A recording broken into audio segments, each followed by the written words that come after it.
बिस्मिल्लाहिर्रहमानिर्रहीम।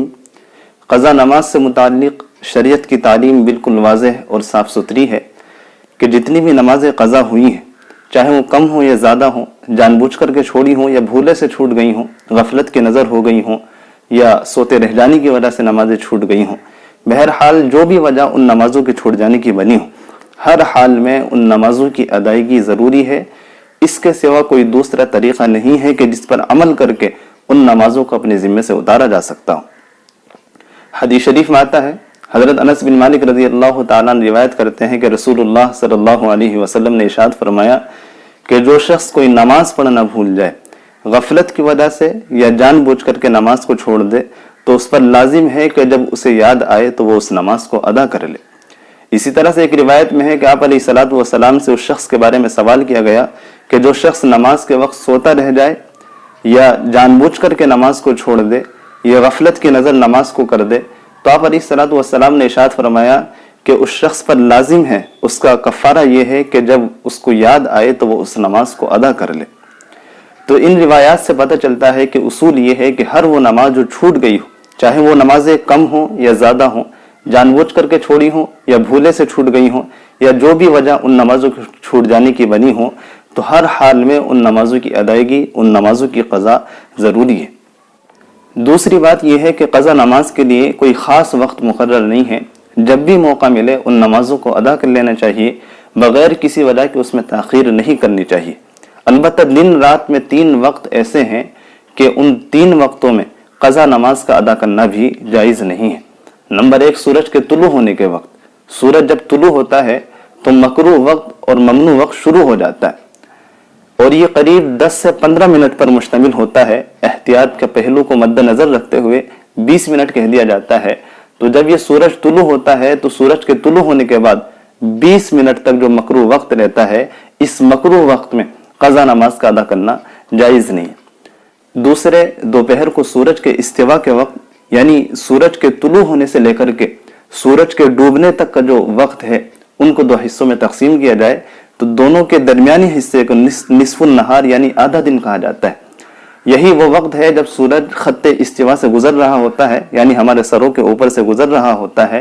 तो शरीयत की निगाह में ये निस्फुन नहार का जो वक्त है, ये ममनू वक्त, मकरूह वक्त कहलाता है। यानी इस वक्त में क़ज़ा नमाज का अदा करना जायज़ नहीं है। चूँकि सूरज अपना सफ़र मुसलसल जारी रखता है तो ये वक्त बड़ा मुख्तसर होता है, 1 मिनट से भी कम वक्त में ये ममनू वक्त ख़त्म हो जाता है। अलबत्ता एहतियात का तकाजा ये है कि नक्शे में निस्फुन नहार का जो वक्त लिखा हो, उससे 1 मिनट पहले और 1 मिनट बाद तक क़ज़ा नमाज अदा नहीं करनी चाहिए। क़ज़ा क्या, कोई सी भी नमाज अदा नहीं करनी चाहिए। तीसरे, सूरज के डूबने के वक्त। सूरज जब डूबने को होता है तो उसका रंग करीब करीब पीला पड़ जाता है और उसकी तरफ देखने से आंखों पर कोई खास असर नहीं पड़ता है और ये कैफियत करीब मगरिब की नमाज से 15 मिनट पहले शुरू होती है। तो ये समझिए, मगरिब की नमाज से 15 मिनट पहले मकरूह और ममनू वक्त शुरू हो जाता है। उस मकरूह वक्त में क़ज़ा नमाज का अदा करना जायज़ नहीं है। तो दिन रात में ये 3 वक्त ऐसे हैं कि इन 3 वक्तों में क़ज़ा नमाज अदा नहीं कर सकते हैं। इसके अलावा किसी भी वक्त, असर के बाद, ज़ोहर के बाद, इशा के बाद, जिस वक्त आप चाहें उन नमाजों को अदा कर सकते हैं।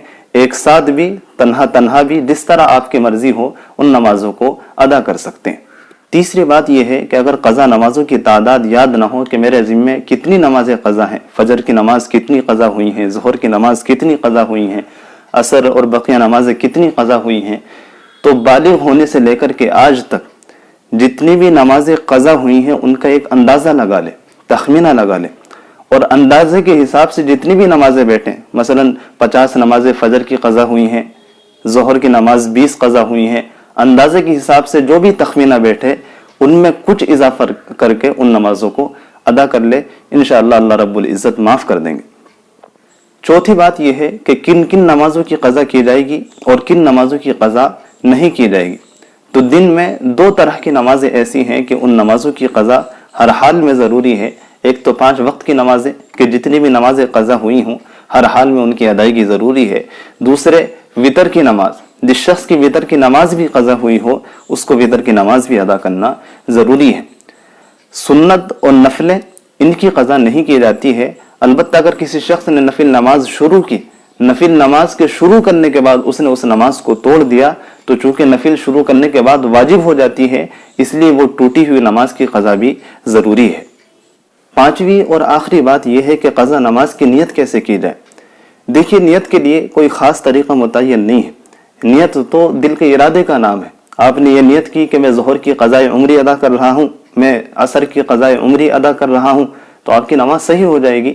البتہ اگر کوئی شخص دل کی نیت کے ساتھ ساتھ زبان سے بھی نیت کرنا چاہے، توجہ کے لیے، یکسوئی کے لیے، تو یہ بھی درست ہے، لیکن سارا انحصار زبان کی نیت پر نہ ہو۔ دل سے آپ نے نیت کر لی، آپ کی نماز صحیح ہو گئی، آپ کے ذمے سے فرض اتر گیا۔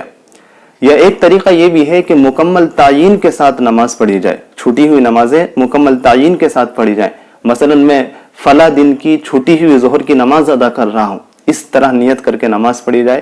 اور اگر یہ یاد نہیں ہے کہ کس دن کی کون سی نماز چھوٹی ہے، تو اس طرح بھی نیت کی جا سکتی ہے کہ میری ظہر کی نمازیں جتنی بھی چھوٹی ہیں ان میں سب سے پہلی نماز میں ادا کر رہا ہوں، یا سب سے آخر کی نماز میں ادا کر رہا ہوں۔ اس طرح سے نیت کرنے کے ساتھ آپ نماز پڑھیں گے تو انشاءاللہ ساری نمازیں ادا ہو جائیں گی۔ اللہ رب العزت ہم سب کو عمل کی توفیق عنایت فرمائے۔